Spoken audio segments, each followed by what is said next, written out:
ಗುರು bill ಬಂದಿದೆ. ಎಷ್ಟಾಗಿದೆ? 2500.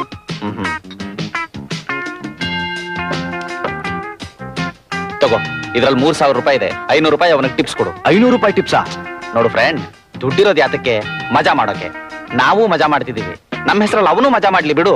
ತಗೋ ಕೊಡು. Thank you sir.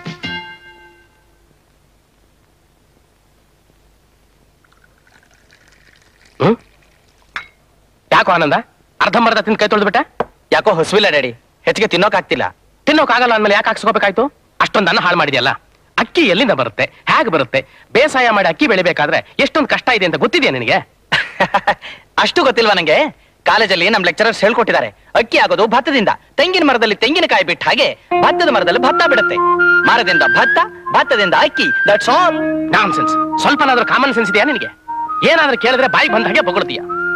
ಆಫೀಸ್ನಾದ್ರೂ ನೋಡ್ಕೊಂಡಿರ್ಲಿ ಅಂತ ಬಿಟ್ರೆ ಮ್ಯಾನೇಜರ್ ಹತ್ರ ಜಗಳ ಆಡಿ ಟೈಪ್ ರೈಟರ್ ಹೊಡೆದು ಹಾಕಿ ಬಂದಿದೆಯಲ್ಲ. ಓ ಅದಾ?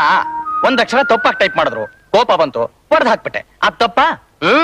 ನಾನು ಏನಾದ್ರು ತಪ್ಪು ಹೇಳ್ತೀನಿ, ನನ್ ತಲೆನೂ ಹೊಡೆದು ಹಾಕ್ಬಿಡು. ಸರಿ, ಹಾಗೆ ಮಾಡ್ತೀನಿ. ನೀನು ಹೊಡೆದು ಹಾಕೋನೆ.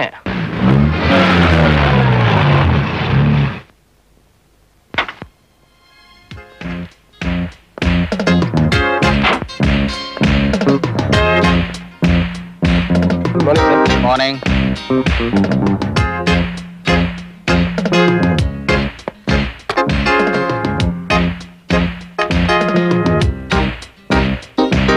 Good morning sir. Very good morning sir, ನಮ್ ಹೊಸ ಫ್ಯಾಕ್ಟ್ರಿ ಕಟ್ಟೋದಿಕ್ಕೆ ಆ ಕಾರ್ನರ್ ಸೈಟ್ ಕೇಳಿದ್ವಲ್ಲ, ಅದನ್ನ ಆ ಓನರ್ ಕೊಡೋದಿಲ್ಲ ಅಂತ ಹೇಳ್ತಿದ್ದಾನೆ ಸರ್.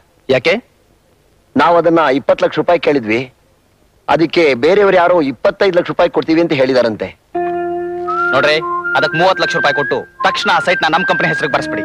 ಸರ್, 30 ಲಕ್ಷ ಬಹಳ ಜಾಸ್ತಿ ಆಗುತ್ತೆ. ರೀ, ನಿಮಗೆ ಬುದ್ಧಿಗಿದ್ದಿ ಇದೆಯೇನ್ರಿ? ನಾನು ಹಣಕ್ಕೆ ಬೆಲೆ ಕೊಡೋನಲ್ಲ, ನನ್ನ ಪ್ರೆಸ್ಟೀಜ್ ಬೆಲೆ ಕೊಡೋನು. ಅದ್ರ ಬೆಲೆ ಎಷ್ಟಾದ್ರೂ ಚಿಂತೆ ಇಲ್ಲ, ಅದು ನಂದಾಗ್ಲೇಬೇಕು. ಸರಿ ಸರ್, ನಾಳೆನೆ ಖರೀದಿಗೆ ಏರ್ಪಾಡು ಮಾಡ್ತೀನಿ. ನಾಳೆ ಅನ್ನೋದು ತುಂಬಾ ಲೇಟ್.